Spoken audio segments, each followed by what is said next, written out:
So today I'm going to talk about Frank Norris's McTeague, a novel about the desire to cling to things, whether it is money, people, or ideas. The results in this story are tragic all around, and the novel is really one of the greatest stories written at the turn of the century, and it still to this day remains a useful critique of the delusions at the root of an economy that measures success by how many pieces of green paper we happen to have in our pockets. Virtually every character in this novel, with the exception of a few minor ones, is driven by some form of greed. And therefore, it's not surprising that when this was made into a movie, almost 100 years ago now, it was called simply Greed. It wasn't called McTeague at all. McTeague is the second of the novels included in the Library of America version of Frank Norris's writing. I looked at Vandover the Brute already. That's on this channel. And I will be uploading shortly an episode introducing and giving my review of the third novel here, The Octopus. So together, these three novels in this collection, present a very nice introduction to this writer who died tragically young with his life's work still in its beginning stage. McTeague was written in about the mid-1890s. While Frank Norris was still in college, he wrote it alongside the novel Vandover and the Brute. And this is the superior novel, and it's not surprising that this was the one that was published first. In fact, Vandover and the Brute was not published until after he died. Both were questioned at the time for its kind of some of the lurid and problematic material in them, but this one was able to get published beyond those. The main core event here that inspired Frank Norris was a news report about a husband who kills his wife, and he kind of puts that in here. In fact, that's the central event here. But there are other moments here that are quite disturbing to read. Vandover and the Brute, which has a date rape as the central event, I talk about that in my video on Vandover and the Brute. Was a little bit harder for people to stomach at the time, but even that was published eventually after Frank Norris died, but it was almost in a decade after his death. Now, but McTeague clearly is the superior novel. It's thematically much more consistent. It's richer. It works better as a morality tale. Its lessons work on many levels. And by having many characters facing this question of greed and this desire to possess things, but doing so in different ways, the novel ends up being very rich, even though it centers on the character of McTeague. It got negative reviews when it was published, but it was backed by William Dean Howells, who thought it was a great novel and was an early supporter of Frank Norris's career. So the novel is about a dentist named McTeague living a relatively simple life in a San Francisco neighborhood. And one of the things that's really great about this novel is how richly you feel this neighborhood that he lives in, the buildings, the people, the coming and going of these working class folk that live in this town. It really does feel like a lived-in place with a bit of a history and experiences and something beyond the experiences of the main character. So there's something kind of alive and organic about the way he presents this neighborhood. It's quite nicely done, and he does this again in The Octopus. You don't have that same feeling when you read Vandover and the Brute. Now, McTeague makes his living really working on the teeth of working class people, pulling teeth, making fillings. He's not a very skilled dentist. In fact, he doesn't even have a dentist license. He never bothered going to dental school or anything. And this was still in the early days of professionalization, and you could get away with this kind of thing. Although state boards and we're working on getting a clear kind of certification process for physicians and dentists and lawyers. But still, sometimes people were able to slip through the cracks. McTeague was really much more an artisan-style dentist who learned his craft while working under another dentist who worked in the mines. And he never really had it in his mind that he would have to go to school. So this does limit his ability to be a great dentist, but he serves fairly adequately the working class customers he has in this town.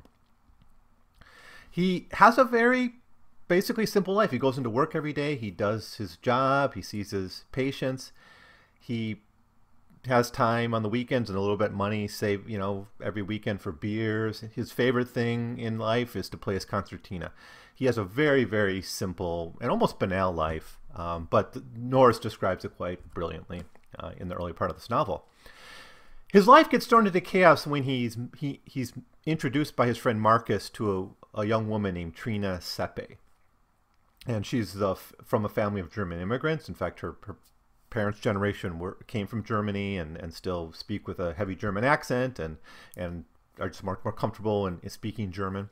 Trina's this child of immigrants. But she arrives to have some very serious work done. Her beauty inspires him not just to pull teeth and make fillings, but rather to actually construct a bridge and a crown, which is something he normally wouldn't do. And through the several appointments that go on through this fairly long process of fixing her teeth, McTeague falls in love with her. And eventually, after a brief courtship, they decide to get married. And before they do get married, Trina wins $5,000 in a lottery.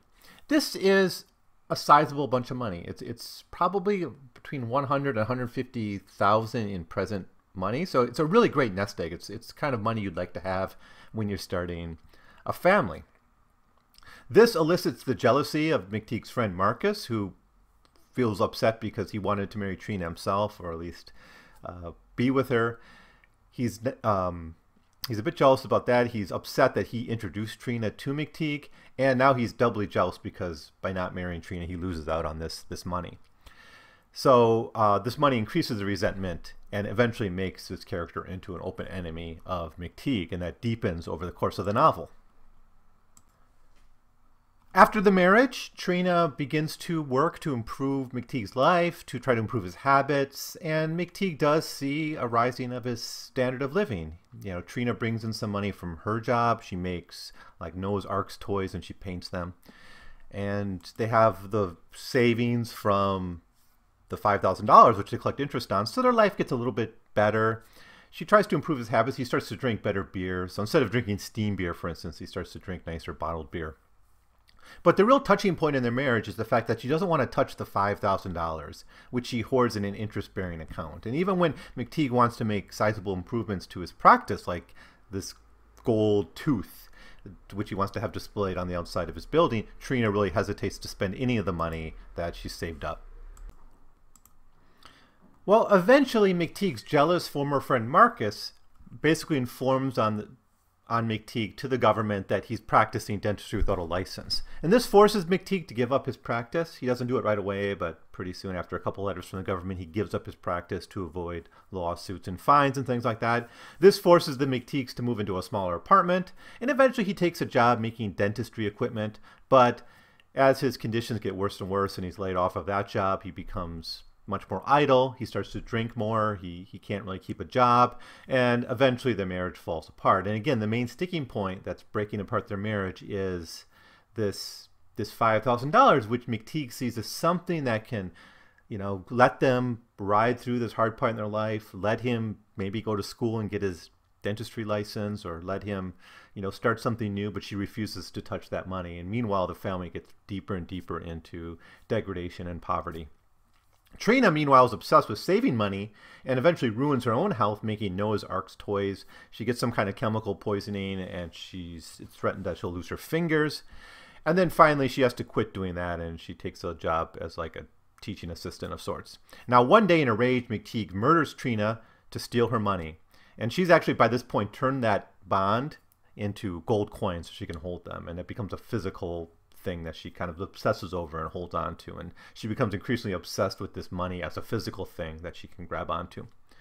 While McTeague goes on the run after murdering his wife, he runs into the desert and hides among miners. Now interestingly, he's eventually forced to pass up on an opportunity to get rich as a gold miner because Marcus and the police are chasing him. And it's kind of a sad moment because you realize had he just gone out and been a miner, which is something he knew and experienced before, he may have had a much more successful life. But since he murdered his wife, he has to be on the run, and he can't take advantage of that chance. Eventually Marcus tracks him down into the desert, handcuffs him. McTeague manages to kill Marcus, but he's lost in the desert with no supplies, no water, and McTeague is doomed. The metaphor we have for a lot of our characters that's presented throughout the story is a bird in a gilded cage, and McTeague actually has a canary in a cage.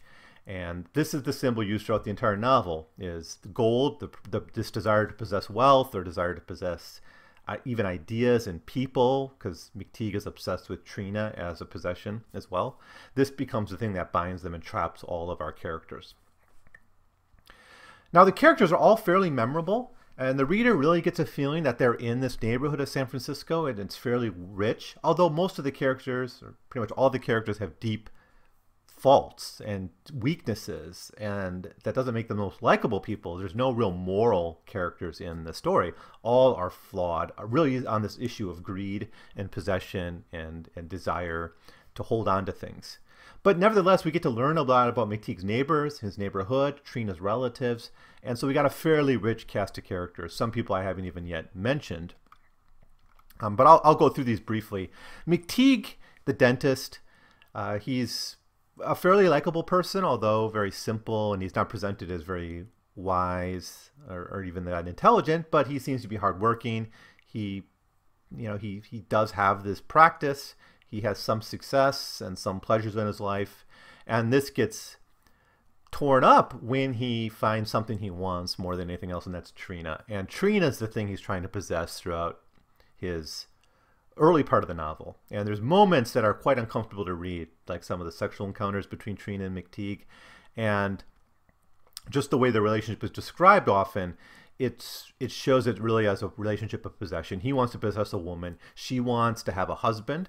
And then conflict between them over who has access and control of this money. So they're both kind of greedy for this money, and that breaks up this marriage. But the marriage itself, even without the money, is a bit weird in the way both sides are trying to dominate and control the other and possess the other one.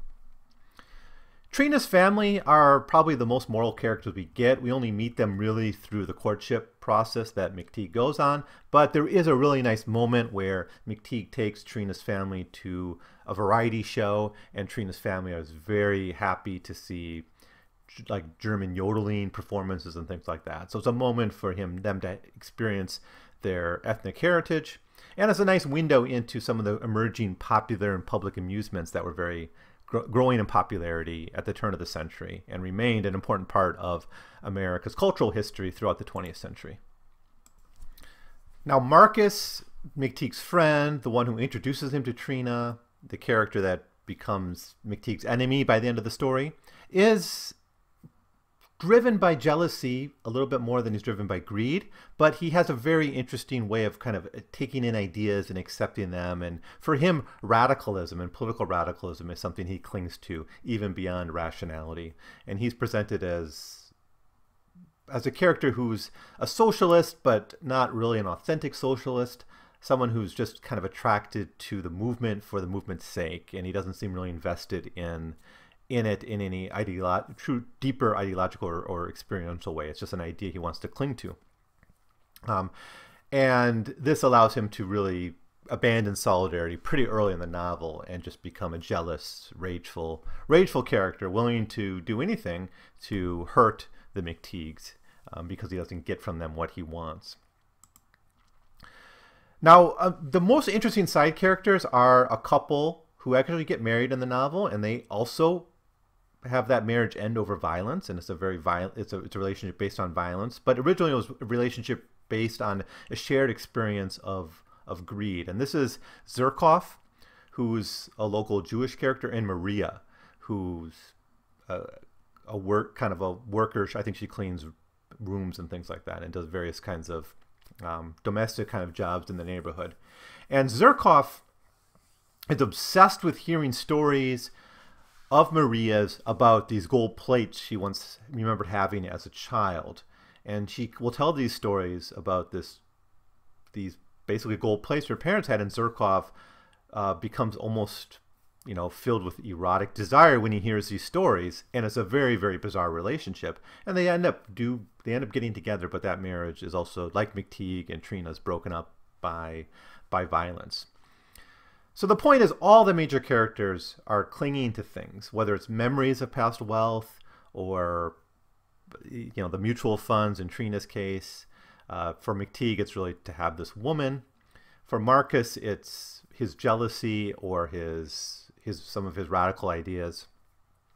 So they're all basically tied deeply to feelings of jealousy, and that brings all of them to some kind of tragedy. None of these characters end up happy or in a good place at the end. So in a sense, you could say that Norris is a bit beating us over the head with this theme, but it's effective here because these characters are fairly compelling, and their sins are quite believable. They're not over the top, with the exception of Zherkov's obsession for these stories of Maria's gold plates. Now, Maria telling stories about her family's wealth is something a little bit more believable. Zherkov is probably the most over-the-top character, and that's a problematic issue in this novel that I'll talk about in a little bit.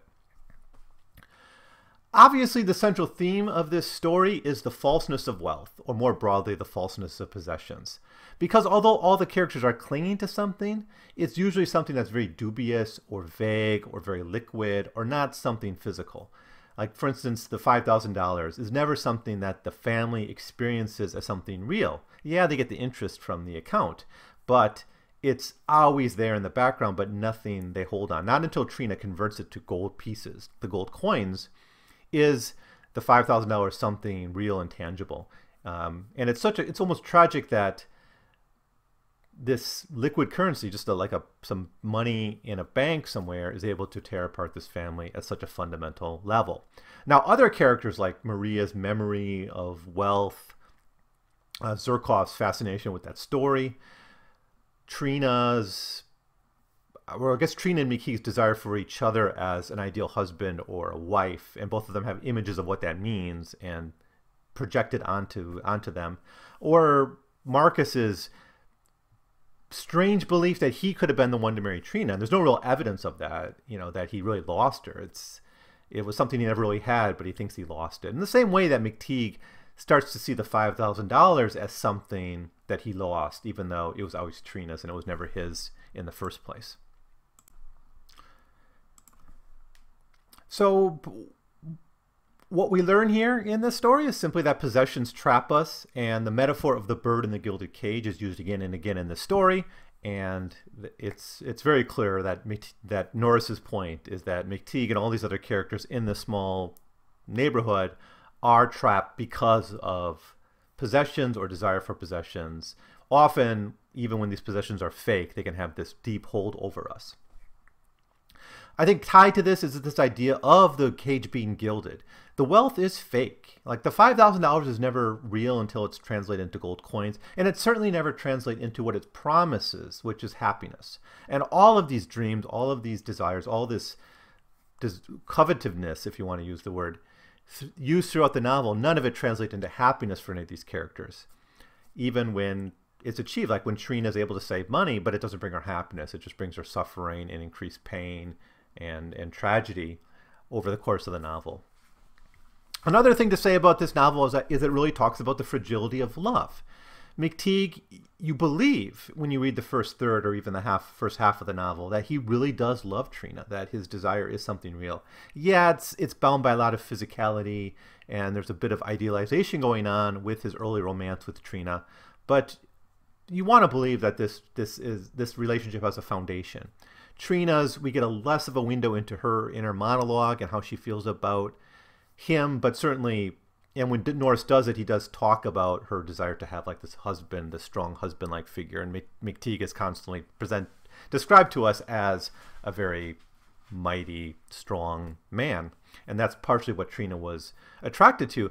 Nevertheless, there seems to have been a love there, but it's a very fragile, and it's not stronger than this possessiveness and this greed that drives these characters.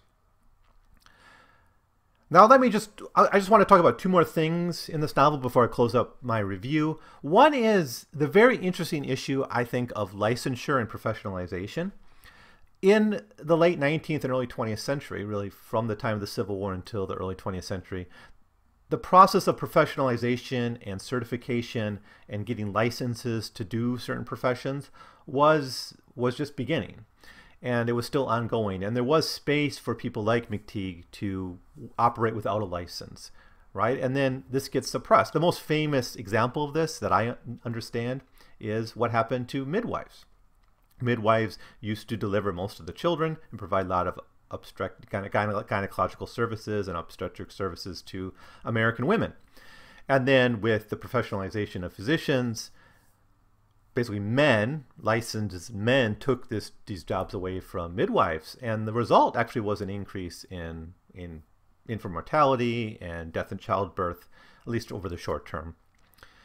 But you get the feeling that McTeague is providing the service. He's not a bad dentist. He's not a great dentist. He's not particularly skilled. There's a lot he can't do, but he's never described as a bad dentist. And people come to him because he's cheap and he's reliable and he can provide these services for people.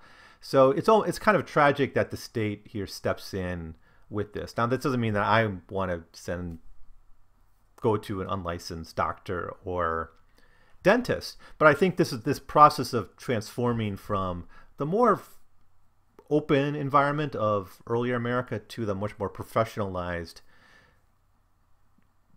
period. It's tied with kind of the rise of this middle class and the rise of the college-educated class, and with that came a lot of social and political and economic power with that class. And they created organizations to help ensure that. So I just think that's something maybe we can think about and question as we look at this period of history. And then finally, the one reason this novel has been most seriously criticized is because it's very, very unfortunate presentation of the character of Zherkov and Norris's reliance on Jewish stereotypes. I'm not going to give you any specific examples of it, but every scene with Zherkov in it is filled with very, very nasty and frankly anti-Semitic portrayals of Jews, especially this association of Jewish people with this desire for gold. And the most weird attraction to wealth we get in this whole novel are Zherkov's nearly erotic fantasies over Maria's stories about these gold plates she had as a child. And it's really unfortunate that Norris made this character a Jew. He didn't have to do that. He could have made his point without this character, without presenting it that way, with him that way.